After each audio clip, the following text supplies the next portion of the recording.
good evening, everyone. Welcome to another episode of Spilling Tea. I'm your host, Tiffany Daniels. But before we get to the usual disclaimers. First off, if I sound out of breath, it's because I am. Got some new pre-workout powder today. Holy shit! Woo! I'm freaking dying. I mean, obviously that means it's working, but holy fucking hell. God, I'm still breathing heavy. But, so if I look sweaty and out of breath, that's why. Alright, okay, now for the usual disclaimers. Now, folks, as you know, JRC has decided to try its intimidation tactics that it usually uses on the media, on us. They have threatened to sue Neuroclastic, a very small autistic-ran non-for-profit, due to an article that they put out, which is linked in the description box. So, read that article. I'm also going to go ahead and find their GoFundMe, because for some reason I don't understand, suddenly that's not showing up in my description box. We also have the other pertinent links to the Stop the Shocks campaign, of course, including Autistic Hoya's massive archive on the subject, and the templates, and the ever-present, self-explanatory Change.org Shut the Judge Rotenberg Center Down petition. Folks, when we talk about the JRC, you're going to hear vivid descriptions of, catch clips of surveillance footage of people with disabilities being tortured and abused. If you got young children present, please go ahead, use your headphones, all right? Okay, so I'm exhausted. It's 5:01 and I'm brain dead. So if I stumble over my words like that right there, apologies in advance, okay? All right, now we are going over the JRC's response to the 2006 New York report, which has so far been them basically saying everybody's lying but the JRC. Kind of sounds like another case we're following, doesn't it? It's very much, just believe me, bruh. Forget all that evidence that you saw, just believe. The fact that I live in a world where everybody just wants me just to believe shit is just, God, it kind of crushes my soul, my autistic soul a little every day. I don't just believe shit. Show me facts. If you're not going to show me facts, get out of fucktown, all right? But anyways, back to where we left off yesterday. Remember, we're going to go over their quote-unquote facts. The JRC has facts? Really? Okay, let's see what the stupid is going to be. And I forgot to toast everybody. Sorry. Alright, the NYSED officials brought in 3 psychologists, none of whom have had any experience in the use of adversives, and none of whom supported their use. Okay. So you want them to bring in people who support your bullshit? Really? Because it sounds to me like you wanted them to come in there and kiss your ass and sweep everything under the rug like the state of Massachusetts does. But they don't even support adversives. Newsflash, JRC. A good majority of psychologists in every other single fucking state in the union don't support adversives. I mean, good luck finding anyone outside of Massachusetts that actually does. But moving forward here. 2 of the 3 psychologists have been active participants in the anti-adversives positive behavior support philosophy. How horrible! How dare they? The 3rd supports approaches to the care of developmentally disabled that are antithetical to the use of adversives. Really? You think? So what, you're thinking everybody who's developmentally disabled should be on fucking shock, starved, and sleep deprived? Because that's what that sounds like to me. And that doesn't really match your narrative that only the most severe. Wait long enough, folks, and liars, bastards, corrupt motherfuckers, and psychotic people will trip over themselves, and they'll tell on themselves. The JRC just did it right there. NYSED officials were reluctant to tell JRC what officials were coming to visit. One of these three psychologists was incorrectly represented to the JRC as a regional associate, thus hiding the fact that she was a psychologist. JRC, do you understand the concept of unscheduled visits so that you are unprepared, so you can't throw together a lie? Do you understand the concept of independent investigation that is not being influenced by somebody else? Somebody coming in that has an objective perspective. Does this concept escape you any? Because it seems that it does.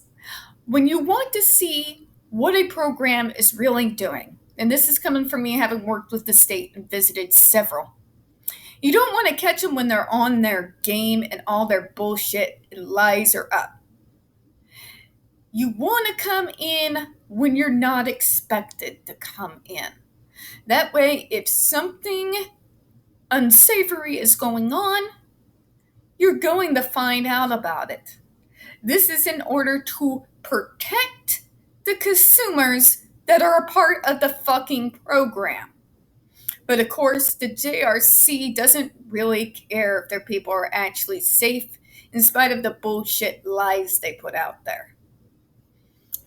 Moving forward, during the April and May visits, the NYSED visitors refused several offers by JRC staff to give them a guided tour and explanation of the JRC program, something that is essential if one is to understand any program designed to treat dangerous and life-threatening behavior disorders. NYSED visitors also refused JRC's many offers to provide a group department heads to explain the JRC program and answer any questions the visitors might have. So because they chose to do an independent investigation that would not be tainted by your puritanical, insane, psychotic bullshit that makes them the bad guy, I see. What they mean by guided tour, what they mean by an explanation, is their bullshit lies that they have fed to everyone for decades, folks. See, they don't like what the New York reported because it's the truth. Point blank. And their facts, not so much facts at all, really. They got caught. And this whole entire thing so far is absolutely ridiculous. But let's go on. Next part here, we'll go ahead and close out because they've got several bullet points. It is impossible to develop a clear understanding of what the JRC program entails without open communication between the reviewers and JRC administration and staff.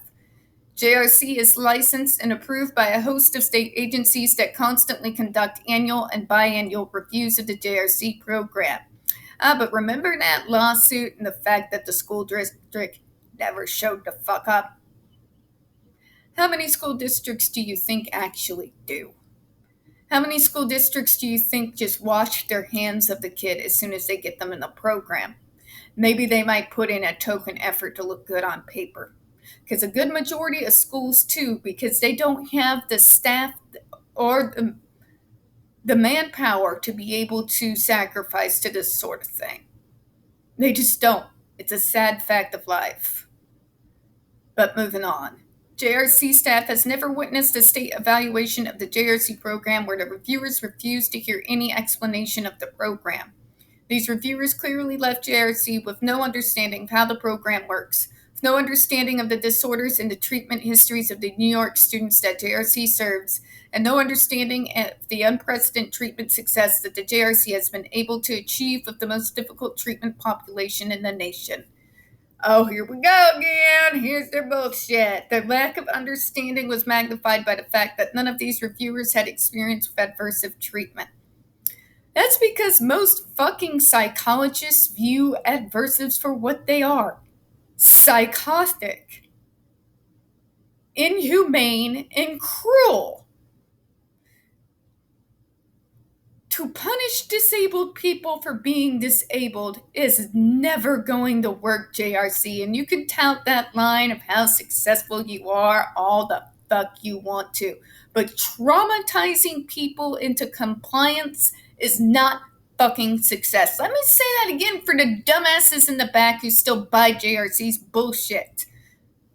Traumatizing students into compliance is not success. Okay? Okay, we got that? Got that? Good. Good. Success, let me tell you, having worked in a field, what success looks like. Success is using interventions that do not involve torture, that help assist people with disabilities out into the community, to provide reasonable accommodation and programs and transition programs that assist to them to come and live out in the community, to live independent, interdependent lives like the rest of the world. That's what success looks like. To be successful, living out in the community, goes without saying. Simply torturing someone to the point that they are so traumatized that they react like a robot or a fucking zombie is not success, not by anyone's definition of the word, except for Massachusetts and the JRC. There's more to it here. Let's go over this here. The fact that they refused to listen to the JRC's propaganda. The bullshit lines that they have been using on the Massachusetts judges and parents for fucking years, to me is brilliant. Absolutely brilliant. See, this is how a review is supposed to work. They are supposed to catch you with your pants down, so to speak, so that they can review properly and make sure if you are actually taking care of the safety of the students. They don't want to hear your explanations because they know your explanations are bullshit. JRC, you have killed 6 fucking kids. You have hospitalized even more. You have caused severe psychological problems in others. They don't want to hear your tainted bullshit because they know it for what it is. This just believe me, bruh. This, look, success. Oh, but they're going to kill everybody. New York wasn't buying it. They read that lawsuit. They showed up. And they did what somebody should have done a long fucking goddamn time ago. They did a review in which the staff and you were unable to interfere or be able to control the narrative of the report, which is how reviews are supposed to be conducted. It is not your job to explain your program.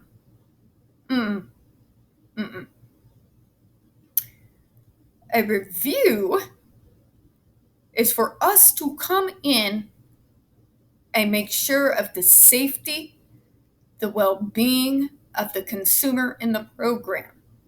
And when it's a school program and residential, to make sure not only food safety and all the basic qualifications are being met, but to make sure that your school education is up to par. It's not. It's really not. The fact that New York found that some kids you just refuse to teach. The fact that, piling popsicle sticks together 9 hours a day, 7 days a week with no breaks and earning every bite of food you get is inhumane and cruel. It's because it is. If you don't do it to regular school children, you don't do it to disabled children. It's not a difficult fucking concept to understand. And on that note, folks, I'm going to close out. We don't get very many reviews on this channel, and the few that we do get do tend to get removed from time to time. So please don't forget to hit that like button, hit subscribe, don't forget to hit the comments. I do appreciate your time this evening, and as always, we here at Spilling Tea hope you have a good one. Bye-bye.